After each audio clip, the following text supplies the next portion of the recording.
Friends, welcome to ND fashions. நான் பிரதீபா தயாளன். இன்றைக்கி நம்ம பார்க்க போகிறது 1 கிராம் ஃபர்மிங் கோல்டில் காம்போ ஆஃபர். இதில் பார்த்தீங்கன்னா 24 இன்ச் முகப்பு வச்ச சரடு, டாலர் வச்ச ஷார்ட் செயின், அதோட வங்கி மோதிரம், இது மூணும் வரும். ஃபர்ஸ்ட் இதில் ஷார்ட் செயின் பார்க்க போகிறோம். இந்த ஷார்ட் செயின் பார்த்தீங்கன்னா ரியல் கோல்ட் செயின் மாதிரியே அங்கங்கே குட்டி குட்டி பால்ஸ் வச்ச டிசைனில் நீட் ஃபினிஷிங்கில் இருக்கும். இதோட டாலர் பார்த்தீங்கன்னா டைமண்ட் டாலர் பேட்டர்னில் ஒரே ஒரு ஒயிட் ஏடி ஸ்டோன் வச்சு ரொம்ப அழகாக இருக்கும். நெக்ஸ்ட் வந்து சரடு. இது 24 இன்ச் கேரளா பேட்டர்ன் செயினில் முகப்பு வச்சு ரொம்ப அழகாக இருக்கும்.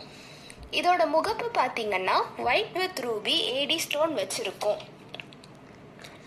2 பால் ஸ்டோனுக்கு நடுவில் சின்ன சிலிண்ட்ரிக்கல் ஷேப் முகப்பு வச்சு